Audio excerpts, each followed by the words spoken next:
atenta para a importância de buscar o próprio Deus, se encher de Deus. Então é isso que vai fazer de você uma pessoa de fato e de verdade vitoriosa em todas as áreas da sua vida. Amém? Tá, os que trouxeram a Bíblia, abra no livro segundo livro de Reis, no capítulo 4. E nós temos o texto básico da ministração desta manhã. Segundo Reis, capítulo 4.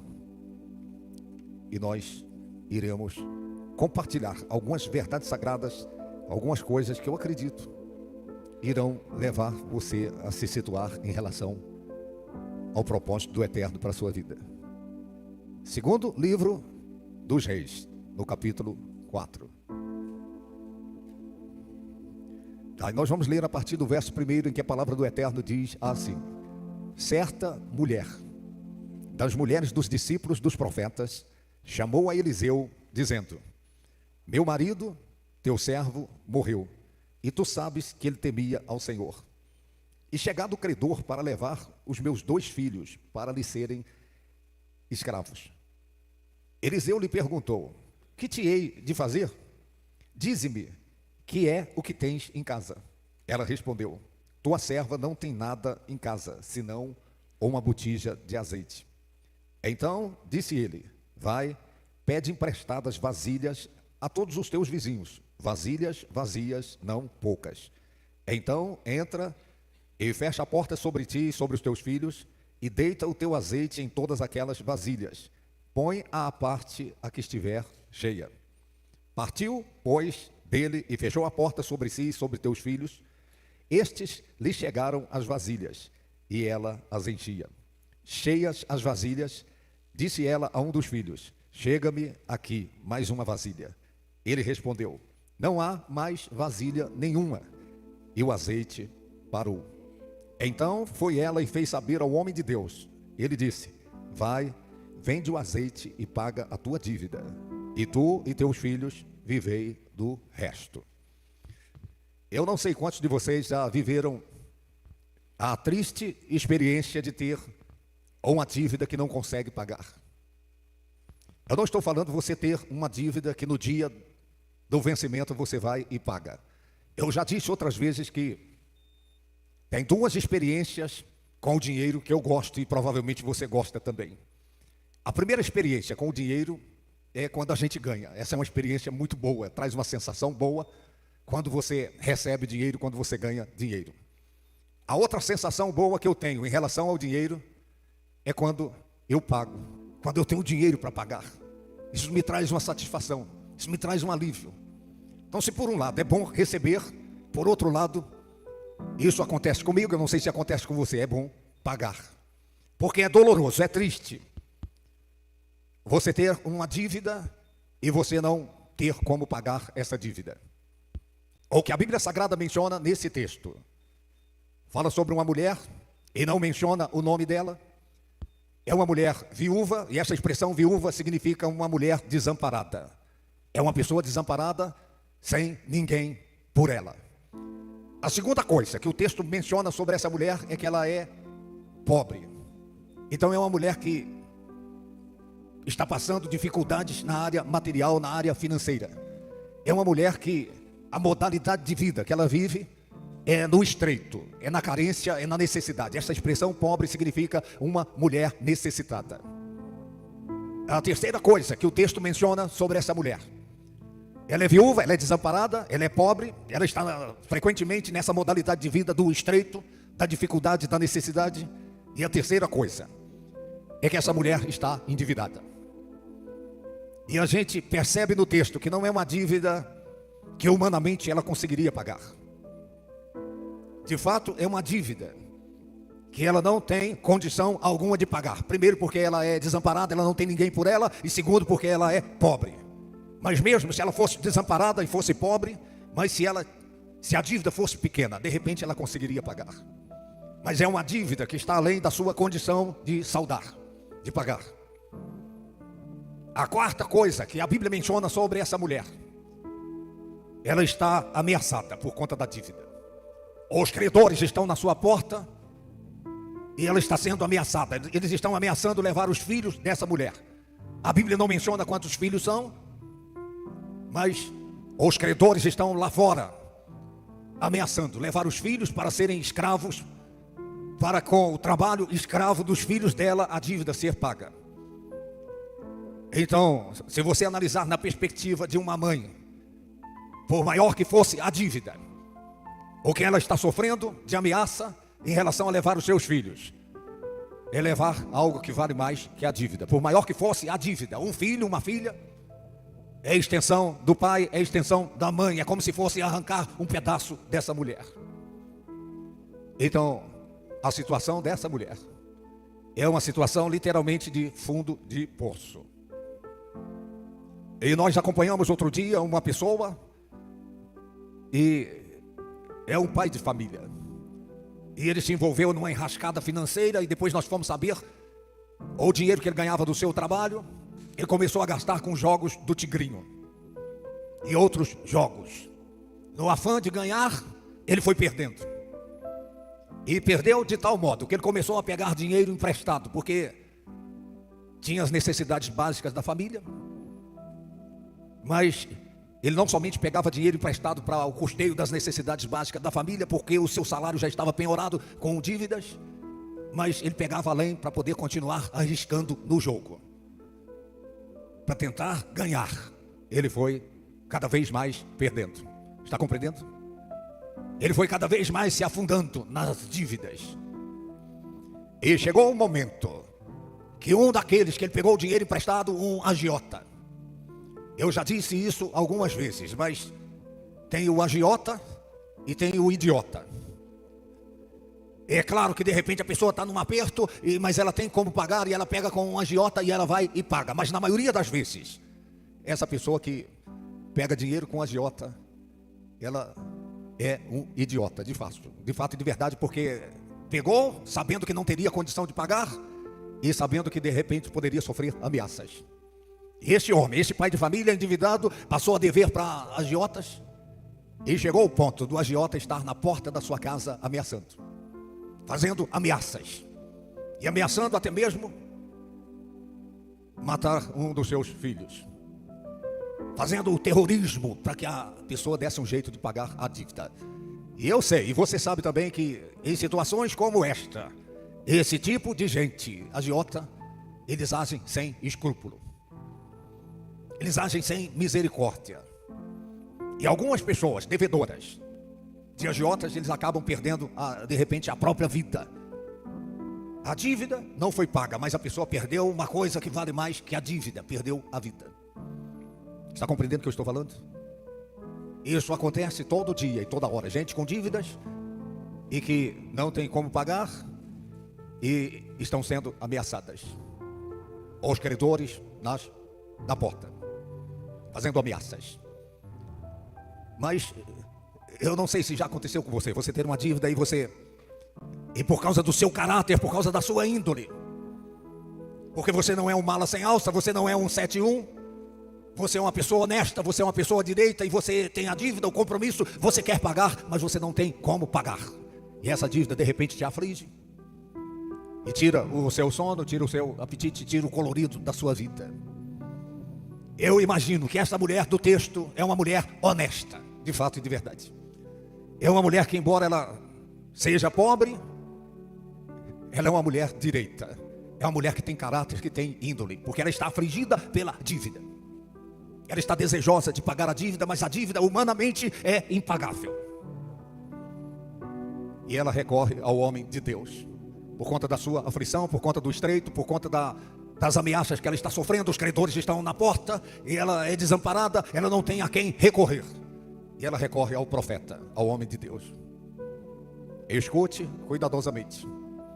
O profeta, ele pergunta a essa mulher: o que hei de fazer? O que você quer que eu faça? O que é que você quer que eu faça? Ele provoca essa mulher. E então logo em seguida ele diz: o que é que você tem em casa? Porque de repente é assim, um endividado me procurou uma certa feita e eu fiz essa pergunta. Ele não tinha como pagar a dívida, e talvez ele estivesse esperando que eu pagasse a dívida dele. Eu não tinha como ajudá-lo. Então eu fiz essa pergunta: o que é que você tem em casa para vender, para negociar?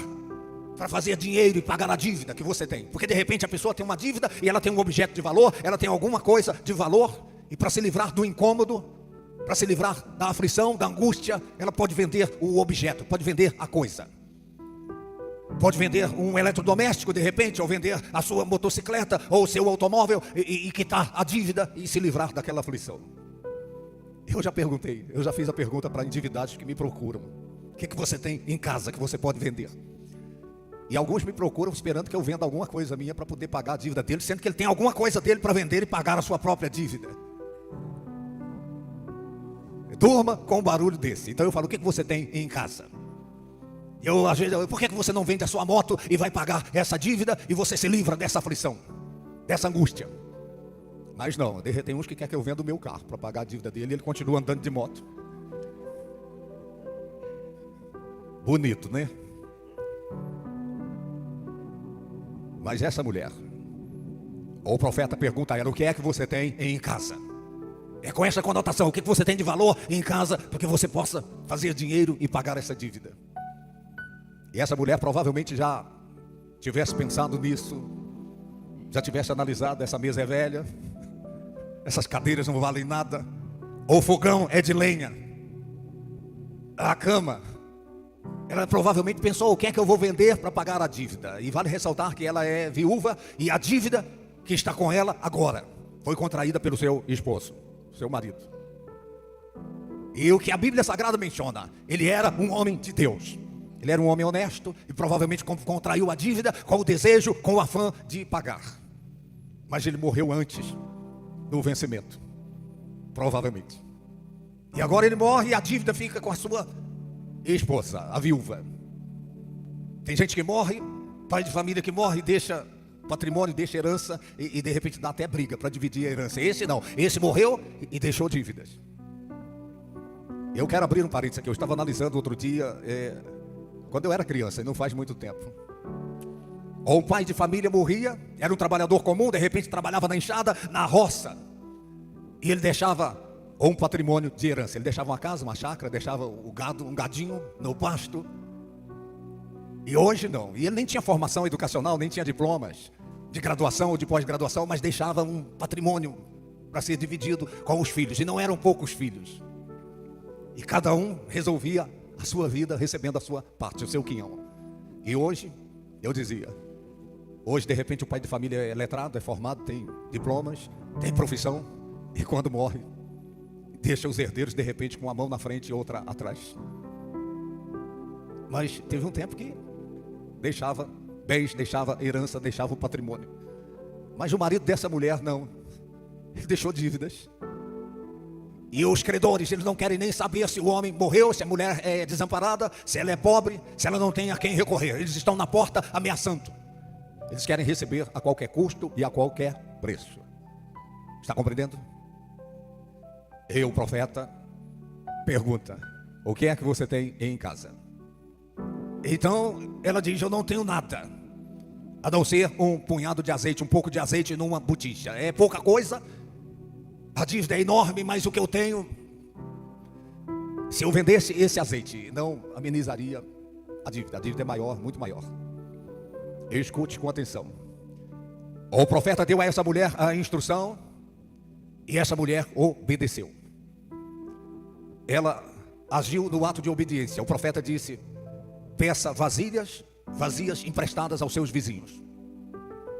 E você entra em sua casa com seus filhos, fecha a porta, e você pega um pouco de azeite que você tem e começa a entornar nas vasilhas. Ela tinha só um punhado, só um pouco de azeite. E quando ela vai fazendo isso, vai obedecendo a instrução do homem de Deus, a orientação do homem de Deus, o milagre da multiplicação do azeite acontece. Ela só tinha um pouco de azeite na botija, e ela vai despejando nas vasilhas, e despejando, e as vasilhas vão ficando cheias, e o milagre está acontecendo debaixo dos seus olhos. Então todas as vasilhas ficaram cheias. E ela disse a um dos seus filhos: traga mais uma. E ele disse: acabaram as vasilhas, não tem mais vasilhas. Então a Bíblia Sagrada diz que nessa hora o azeite parou, o milagre parou. Estão compreendendo? As vasilhas vazias significam expectativas. Expectativas. Quando acabam as expectativas, o mover de Deus para, o milagre cessa. Está me ouvindo? Tem alguém aí? Aí você deve estar se perguntando, o que esse texto tem a ver comigo hoje? O que esse texto tem a ver com a igreja hoje? Eu vou dizer a você, nada do que está na Bíblia está por acaso. Tudo o que foi escrito, está escrito por um propósito. E nós podemos ler a Bíblia e ficar com a interpretação histórica. Nós podemos ler a Bíblia e ter a interpretação teológica. Esse texto é um paralelo que tem a ver com a igreja hoje. Erga a sua cabeça e olhe para mim e escute com atenção. Essa viúva é um tipo da igreja. O seu marido havia morrido, Jesus Cristo morreu. A igreja é a noiva, está compreendendo? É fato que ele ressuscitou, ele partiu. E a igreja, ela ficou desamparada, entre aspas. Escute com atenção. Aquela mulher era viúva. Esse é um retrato da igreja. A igreja está viúva. E ela era pobre. A igreja é pobre. Em se tratando da sua própria condição, ela é pobre. Aquela mulher estava endividada. A igreja, ela tem dívidas. O marido daquela mulher morreu e deixou ela endividada. Jesus Cristo se foi e deixou a gente endividados. Nós estamos endividados. E eu vou mencionar aqui as dívidas que eu e você temos, que a igreja tem. A dívida não é do apóstolo, não é do pastor. A dívida é de toda pessoa que recebeu Jesus Cristo como Senhor e como Salvador do mundo. A dívida é minha e a dívida é sua. Está compreendendo? A igreja tem dívidas. E dívidas que humanamente não consegue pagar. Não consegue pagar. E a igreja está sendo ameaçada. Os credores estão lá fora, ameaçando levar os nossos filhos. E como é que isso se aplica hoje? A igreja tem uma dívida a ser paga. E se não pagar essa dívida, os poderes dos infernos vão levar os filhos da igreja. Eu disse uma certa vez, e todo dia Satanás leva um e leva outro. É um que se desvia, o outro que esfria na fé, é o outro que vive apostasia. Estão sendo levados pelos poderes das trevas, os desviados. Agora olha aqui para mim, qual é a solução? Qual é a solução para a igreja que está endividada? O milagre da multiplicação do azeite. É a multiplicação da unção. A igreja não terá condição alguma de pagar a dívida que tem. Eu vou mencionar daqui a pouco que tipo de dívida a igreja tem. Mas humanamente, eu não consigo pagar, você não consegue pagar. Nenhum crente, nenhum homem de Deus nesse mundo consegue pagar a dívida que tem. A igreja ficou endividada. Não consegue pagar por si mesmo, por si mesma. Somente a igreja conseguirá pagar a dívida se acontecer a multiplicação do azeite. O azeite fala do Espírito Santo. Eu disse e repito, domingo após domingo, eu estou repetindo isso. Todo crente, todo homem de Deus recebe o Espírito Santo. Toda pessoa que recebe Jesus Cristo como Senhor e como Salvador, é num instante, é num abrir e fechar de olhos, essa pessoa recebe o azeite. Mas é só um punhado de azeite, não é muito. Está compreendendo? O profeta perguntou a essa mulher, o que é que você tem em casa? É só um punhado de azeite. Eu só tenho um pouco da unção. Está compreendendo o que eu estou falando? Eu vou repetir, cada crente, cada homem de Deus, cada mulher de Deus nesse mundo que recebeu Jesus Cristo como Senhor e como Salvador, recebeu um punhado desse azeite que é o Espírito Santo. Não é muito, não dá para pagar a dívida. A dívida está aí e esse punhado de azeite é insuficiente. Essa unção, essa porção do Espírito Santo que o homem de Deus tem, que a mulher de Deus tem, é insuficiente para levar a pessoa a saldar a dívida da igreja. Diga para a pessoa que está ao seu lado, nós estamos endividados. Está me ouvindo? Você tem dívidas. E você pensa assim, minhas contas estão em dia, os compromissos financeiros. Eu não estou falando dessa dívida. Eu estou falando da dívida da igreja, que não tem nada a ver de repente com o financeiro. E a dívida, repito, nós só conseguiremos pagar se acontecer a multiplicação do azeite, da unção. Eu tenho tentado fazer a igreja entender isso. Esta é a reunião da multiplicação do azeite. Glória a Deus pela reunião de terça-feira, o chá, raízes, o café com fé. Louvado seja o Senhor pela reunião de sexta-feira, a batalha espiritual, a reunião do milagre urgente com o jejum das causas impossíveis. Louvado seja o Eterno pela reunião do domingo à noite. Mas esta é a reunião específica para que o azeite seja multiplicado, para que a gente não fique só na pequena porção que nós recebemos quando nos convertemos. O Pentecostes é uma necessidade na vida da igreja. Está me ouvindo? Os discípulos estavam ali e Jesus Cristo se foi e eles ficaram reunidos. E agora? Nós temos uma dívida. Como é que nós vamos pagar essa dívida? Mas Jesus Cristo, antes de partir, deu a eles a instrução. Disse: ficai em Jerusalém até que do alto sejais revestidos do poder do Espírito Santo. Ou seja, é como se ele estivesse dizendo até que aconteça a multiplicação do azeite. Vocês não terão condição de pagar a dívida que eu estou deixando para vocês, se não acontecer a multiplicação do azeite. Você compreende o que eu estou falando? Há uma dívida humanamente impagável. Só um milagre. Só um milagre da multiplicação do azeite, para que a igreja pague a dívida. A primeira dívida que você tem, que eu tenho, que cada homem de Deus, cada mulher de Deus tem, é a dívida interna. É uma dívida aqui dentro. Essa mulher tem ou um problema, porque ela é pobre, e ela tem os seus filhos, e ela gostaria de dar o melhor aos seus filhos. Tem uma dívida lá fora, mas ela tem uma dívida aqui dentro com os seus filhos. Está compreendendo? Ela tem a necessidade dos seus filhos. Ela gostaria que os seus filhos tivessem o melhor. E todo pai e toda mãe quer que os seus filhos tenham o melhor. É uma dívida interna. Eu e você, nós temos uma dívida interna. A dívida da igreja, que significa, nós temos uma responsabilidade uns com os outros. Está compreendendo? A dívida de dar suporte ao irmão. E você já me ouviu falando isso. Quando a Bíblia Sagrada diz: suportai-vos uns aos outros em amor, isso não significa tolerai-vos. Isso não significa eu tenho que tolerar esse irmão, eu tenho que tolerar essa irmã, eu tenho que tolerar esse apóstolo. Não, essa expressão não significa tolerai-vos. Suportai-vos significa dai suporte uns aos outros. E você sabe da dor, da aflição, da crise, da necessidade, da dificuldade do irmão, da irmã. Então você tem uma dívida de dar suporte a essa pessoa. Está me ouvindo? É uma dívida. Nós somos devedores uns aos outros. Isso é ser igreja. É você reconhecer a dívida e você se esforçar para pagar a dívida. E não somente você toma conhecimento da dor, da aflição, da necessidade, da dificuldade do irmão, da irmã, mas quando você toma conhecimento do sonho que essa pessoa tem, do desejo do coração dela, então você fica na responsabilidade de dar suporte a essa pessoa, para que ela conquiste, para que ela realize o sonho dela. Diga quem está ao seu lado, diga: deixa o Espírito de Deus falar ao seu coração. E nós não podemos ignorar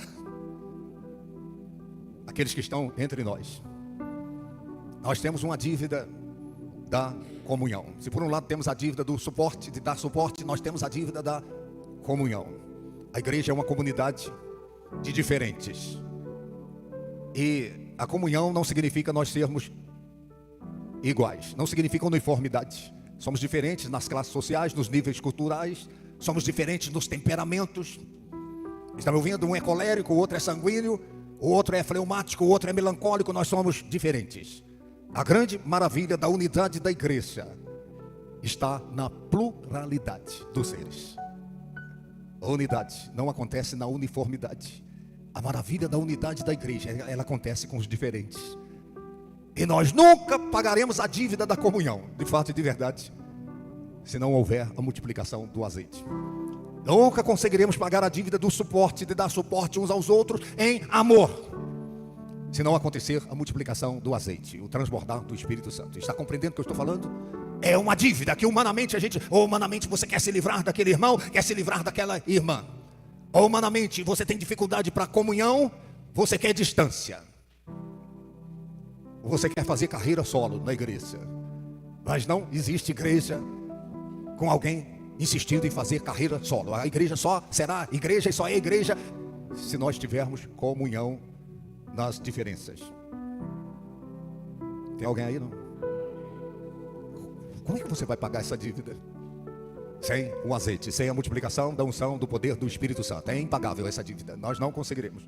Está me ouvindo? Nós temos a dívida de congregar, da congregação. A Bíblia Sagrada diz: não abandonemos a nossa congregação, como é costume de alguns. Mas humanamente, você não consegue estar na casa de Deus com frequência.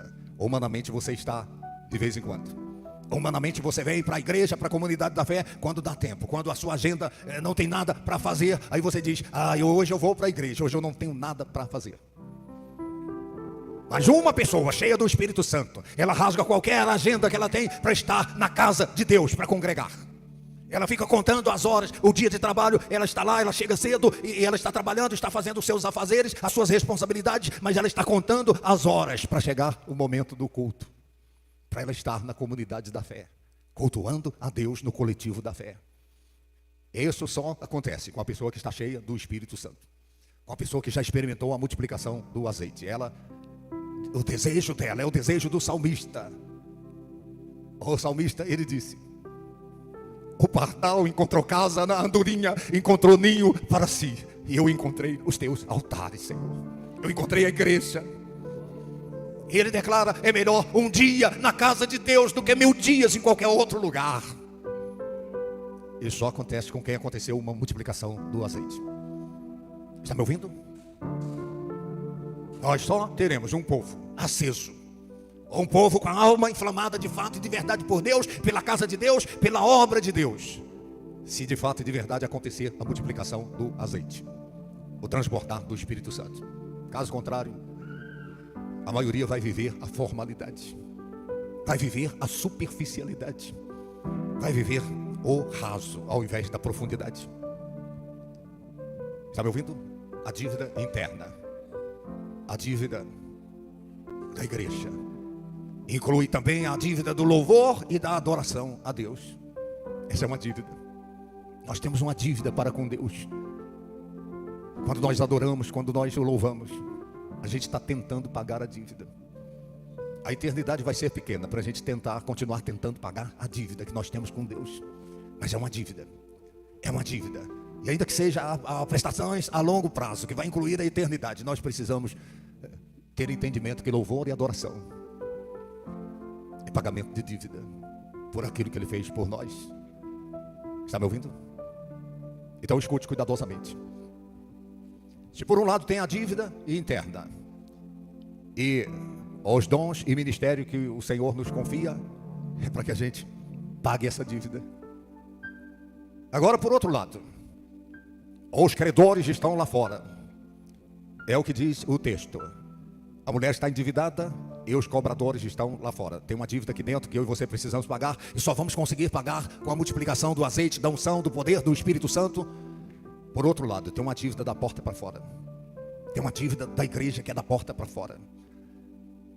A primeira dívida da porta para fora, escute cuidadosamente, é a dívida do testemunho.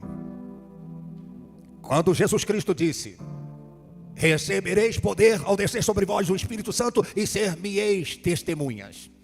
Tem muita gente que pensa que é ser testemunha de somente pregar. Aqui vai mais fundo. Não é somente pregação. Não é só blá blá blá. Ser-me-eis testemunha significa você ter uma vida que atesta que de fato e de verdade você é uma nova criatura em Cristo Jesus. Nós temos a dívida comportamental na sociedade. Está compreendendo?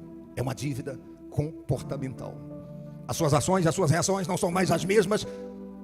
Você não é mais o mesmo pai, não é mais a mesma mãe. Você não é mais o mesmo esposo, a mesma esposa. Você não é mais o mesmo patrão. Você não é mais o mesmo empregado. Aconteceu uma transformação radical.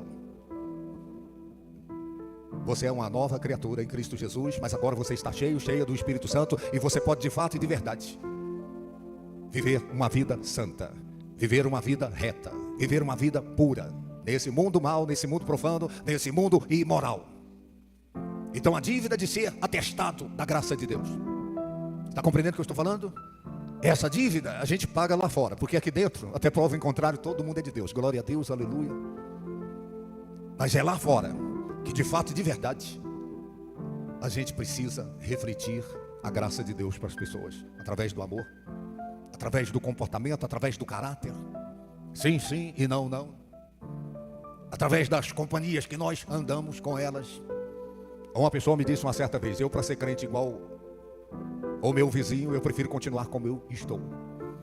Porque na igreja era glória a Deus, aleluia, era sapatinho de fogo, e rodava, e pulava, e falava em línguas. Mas em casa, e na vizinhança, e no trabalho, não era um atestado da graça de Deus. Está me ouvindo? E você encontra gente assim, é gente que só tem um pouco de azeite. A pessoa só vai até ali. Pessoa que não aguenta pressão. A pessoa que não suporta a tentação, os atrativos desse mundo. Eu vou abrir o parênteses. Quando eu digo atrativos, eu repito isso sempre, porque isso ajuda alguém. As pessoas pensam que se trata somente de atrativos pecaminosos. Escute cuidadosamente. Satanás usa atrativos que nem pecados são. Não são ilícitos, não são imorais, são legais, não são ilegais. Estão compreendendo? Atrativos para tirar a pessoa do propósito. Não são somente os atrativos pecaminosos que tiram homens de Deus e mulheres de Deus do propósito que Deus tem. Atrativos lícitos, legais, morais, éticos. E a pessoa fala: poxa, o que tem? É de Deus. Só que aí a pessoa passa a congregar menos, ler a Bíblia menos, orar menos, se consagrar menos. Ela passa a se comprometer menos com a igreja. Ela não se preocupa em pagar a dívida da igreja. Está compreendendo o que eu estou falando? Meu Deus. E você não precisa ir longe para encontrar gente que está na igreja assim e que se desviou do propósito por causa dos atrativos legais, lícitos, morais que Satanás usou para tirar a pessoa do centro da vontade de Deus. Vocês não têm noção a quantidade de atrativos pecaminosos que já vieram a mim, que vêm a mim, a quantidade de atrativos lícitos, legais, morais, honestos que aparecem para mim também, para me tirar do propósito. Isso é só comigo? Isso é com você que está aqui e com aqueles que não vieram também. Está me ouvindo? Nós temos a dívida comportamental, a dívida do testemunho, a dívida das pessoas olharem para mim, olharem para você e falarem: de fato, esse é um homem de Deus, esta é uma mulher de Deus. Eu já contei isso. O rapaz foi prestar o serviço militar. Ele era um jovem de Deus, de fato e de verdade, um jovem de oração, uma raridade, de consagração, de leitura bíblica, de compromisso com Deus e compromisso com a sua igreja. E ele está lá no quartel e um soldado desconhecido não foi com a cara dele. Você já viu dessas coisas? Você não fez nada, você nunca ofendeu a pessoa, você nunca tratou mal, você nem conhece a pessoa, mas de repente a pessoa não vai com a sua cara e começa provocação. E isso aconteceu com esse jovem lá no quartel. Esse outro provocava ele toda hora e tentando fazê-lo sair do sério, porque incomodava ele o comportamento desse jovem, o comportamento moderado, comportamento ético, o comportamento moral incomodava esse indivíduo. Então, para você ter uma ideia, à noite no alojamento, e eu prestei o serviço militar, o alojamento tinha quase 100 camas, os beliches e aquele tanto de soldados. E esse implicante, ele implicou o dia todo, mas o outro só reagia com mansidão, com humildade. Aí que ele ficava mais irritado ainda. E um dia, esse jovem crente, as luzes foram apagadas do alojamento, ele dobrou os seus joelhos ali, ao lado da sua cama, está fazendo a sua oração, quando de repente bateu uma coisa na sua cabeça. E está escuro. Quando ele pegou, era o coturno, a bota do soldado implicante. Jogou, viu que ele estava orando e jogou e bateu bem na cabeça dele. Era o par de botas. Jogou um e depois jogou o outro. Está compreendendo a provocação? Aí o que esse irmão fez, esse crente fez? No outro dia, bem cedo, ele pegou o par de botas, foi lá e levou para o implicante. Levou o par de botas engraxado, estava brilhando que dava para pentear o cabelo, parecia um espelho. Ele deu um trato ali primeiro e levou. E falou: estão aqui as suas botas, o seu coturno. Aí o sujeito ficou mais irado ainda, porque pensou que ele iria revidar a provocação. Pegou o irmão pelo colarinho e você não vai fazer nada contra mim? Ele olhou nos olhos dele e disse: Jesus te ama e eu também te amo. Ele tem um plano para a sua vida. Está me ouvindo? Uma dívida comportamental. É isso que diz a Constituição do Reino de Deus. Capítulo 5, 6 e 7 de Mateus. Leia em casa. Jesus disse: se te baterem numa face, dê. Quem é que consegue fazer uma coisa dessas? Só com um pouco de azeite. Se te obrigar a andar uma milha, vai 2. Quem é que consegue uma coisa dessas? Só com um pouco de azeite. E Jesus diz: quando você orar, não faça isso para ser visto pelas pessoas. Quem é que consegue uma coisa dessa, se só com um pouquinho de azeite? Porque o eu fica reclamando.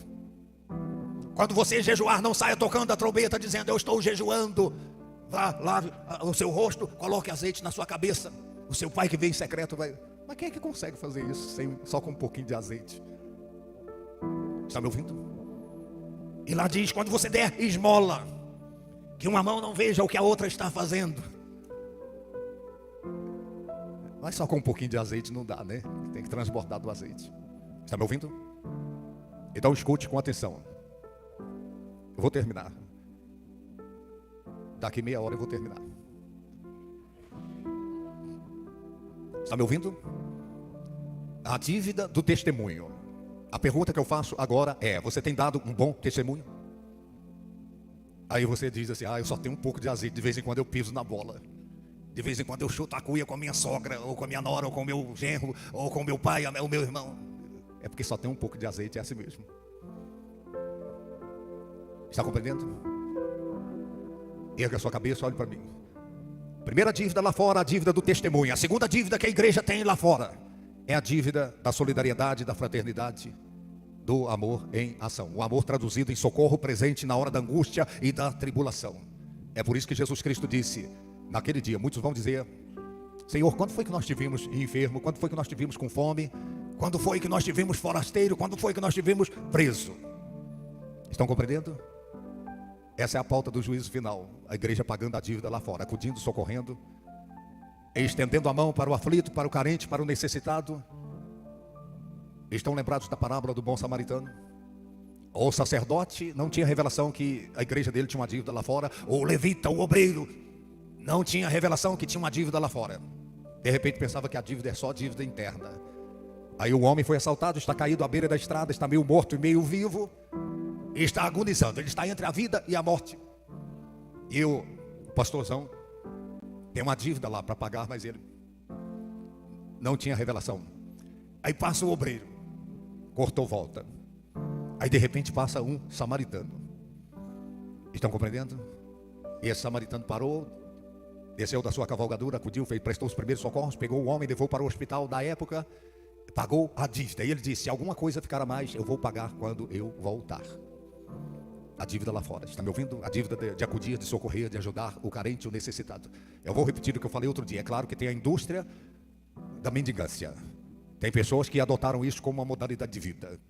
Quando você vai para ajudar e você dá o primeiro socorro e depois você diz: eu tenho um emprego para você. A pessoa: eu trabalhar para quê? Eu ganho muito mais aqui. E nós paramos o carro outro dia e nós demos ajuda e falamos com... Era um venezuelano. Tá cheio, né? Nas ruas. Eu falei: tá aqui ajuda, agora tem uma vaga de emprego. Você quer? Não. E desconversou. Trabalhar para quê? Se eu ganho muito mais nessa indústria da arrecadação através da mendigância. Mas é claro que tem gente que de fato e de verdade está precisando ser acudido, ser socorrido, ser ajudado. Está compreendendo? E essa é a dívida da igreja lá fora. Amém?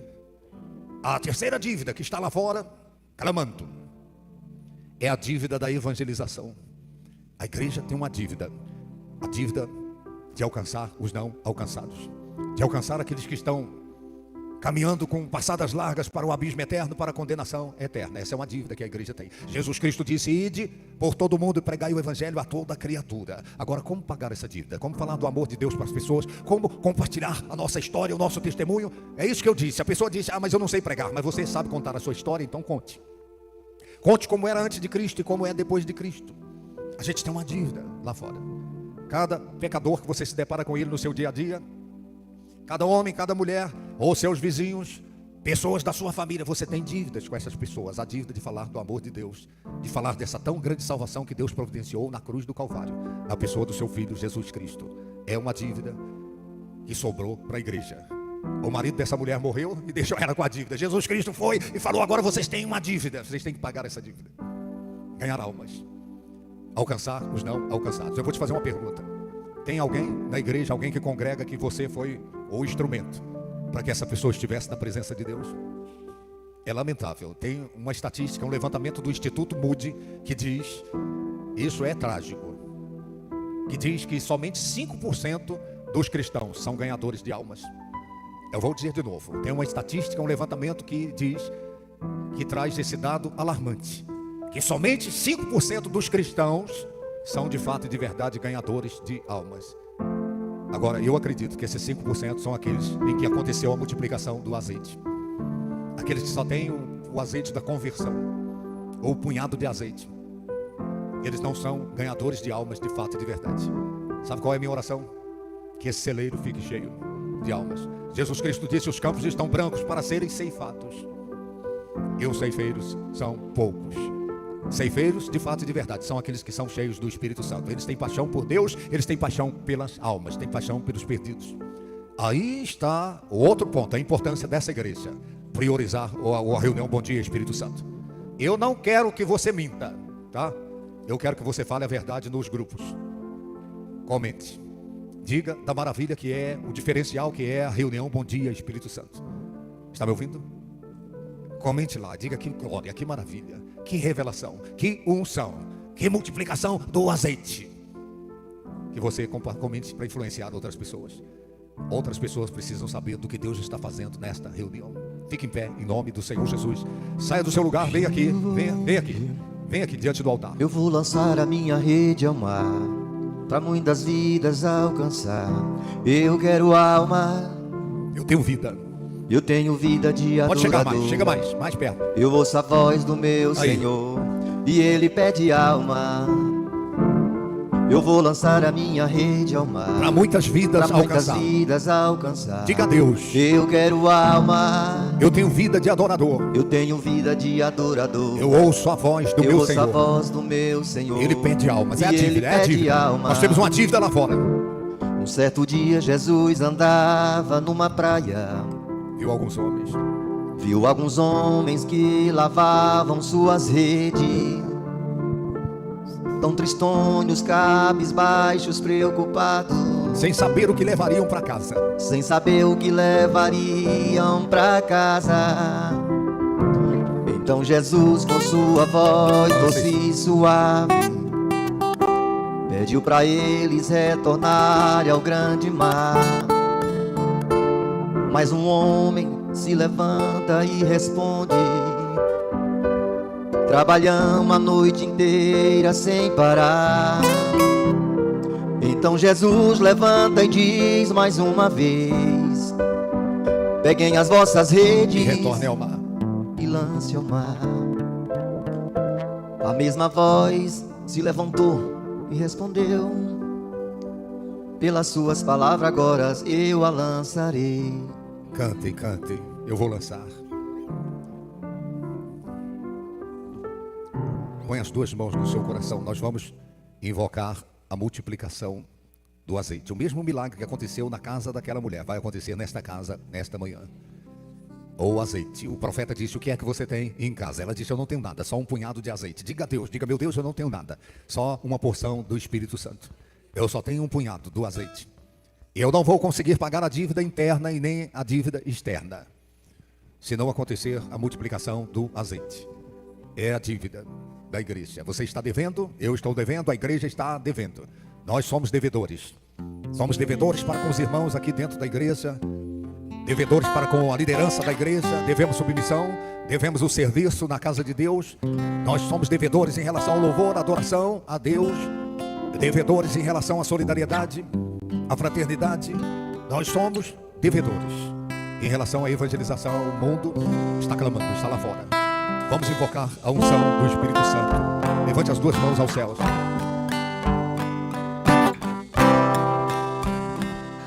Aleluia, Aleluia. aleluia, Isso, soltem a mão. aleluia, Aleluia. Abra o seu coração. Aleluia. Rasgue o coração. Aleluia.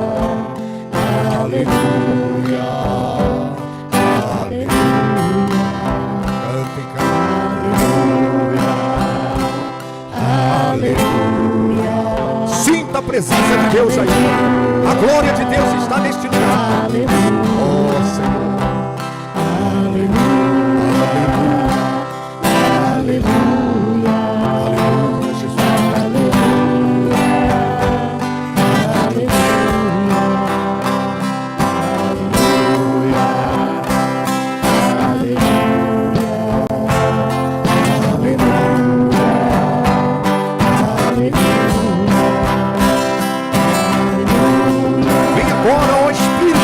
Vem agora, oh meu Deus, nós só temos um punhado de azeite, Senhor. Com esse pouco nós não conseguiremos pagar a dívida, não conseguiremos pagar a dívida interna, nem a dívida externa, Senhor. Os credores estão na porta, meu Pai. Opera a multiplicação do azeite, opera, meu Deus, o transbordar da tua presença, do teu Espírito em nós, meu Senhor. Receba o batismo do Espírito Santo, receba o renovo, receba o transportar do Espírito de Deus na sua vida.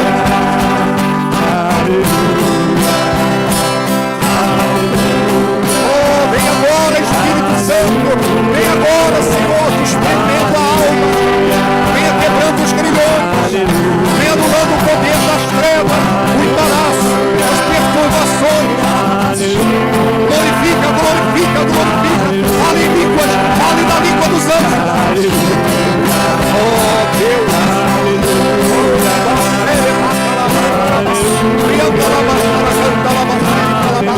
Receba a unção, receba o renovo, receba a força para vencer. A glória de Deus está neste lugar. Há poder aqui é o poder da luz, é o poder do Espírito Santo. Oh, aleluia, aleluia, aleluia, aleluia. Oh, meu Deus, oh Senhor da glória, aviva a tua igreja, Senhor, aviva o teu filho, a tua filha. Meu Deus, esta pessoa só tem um punhado de azeite, só tem uma porção do teu Espírito, Senhor. Oh Deus, a igreja só tem um pouco de azeite. A igreja precisa do transbordar, precisa da plenitude do Espírito Santo, meu Pai. Ah, Senhor da glória, renova a fé, renova a espiritualidade. Enche o teu filho, a tua filha, do teu Espírito, Senhor. Aleluia, aleluia,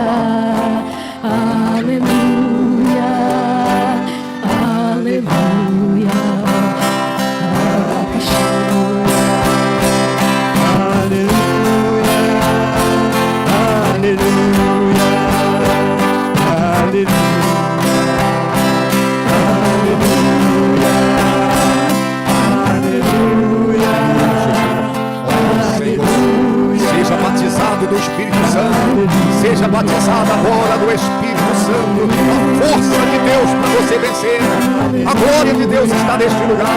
Enche esta casa, meu Deus, a tua presença. Isso, agora faça silêncio por um momento. Coloque as duas, abraça o seu próprio corpo aí, como se você estivesse dando um abraço do Senhor Jesus. Abraça o seu corpo agora. Imagine você abraçando o Senhor Jesus agora. Imagine.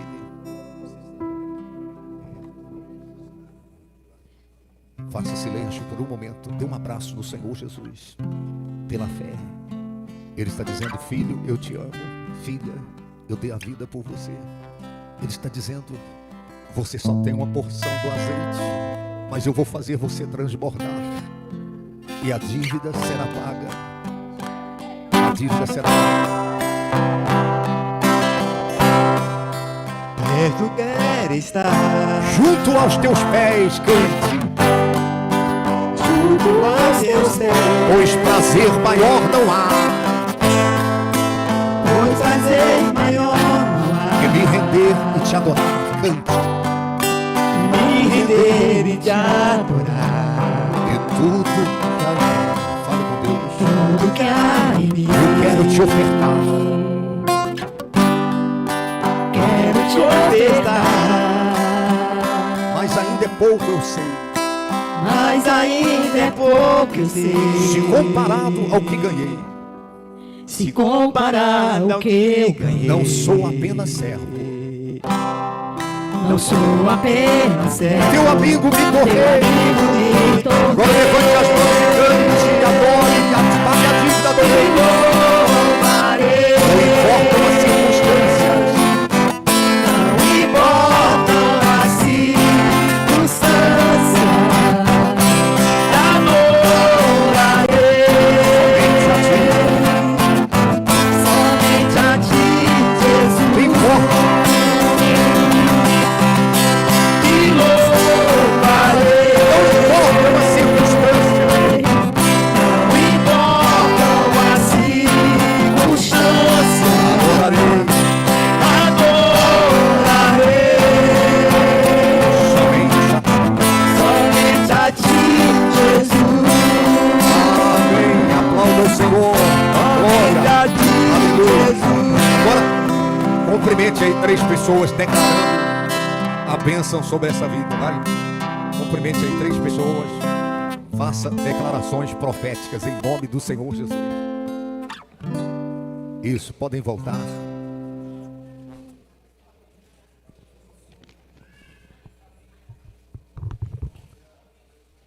Glória a Deus. Que maravilha, né? Que mover, que unção. Tá, e aí, o que eu falei no domingo passado, né? Alguém disse, você tem que divulgar o culto da noite. Eu falei, não, esse povo cheio do Espírito Santo não vai faltar. O povo transbordando da presença de Deus, que vai faltar como, né? Não tem como. Nenhum atrativo vai tirar a pessoa do propósito. Amém? Então, nós vamos para o momento final, momento da oração. Lembrando que nos dias de carnaval, escuta só, nós teremos culto até sexta-feira aqui. Sexta-feira próxima será sexta-feira 13.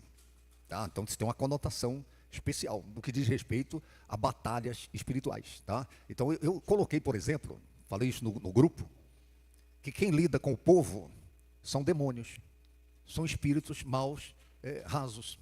Quem lida com vocacionado, com quem tem chamado, com quem tem ministério, pessoa que Deus entrega ministério, são principados e potestades, são dominadores do mundo tenebroso. São graduações dos infernos.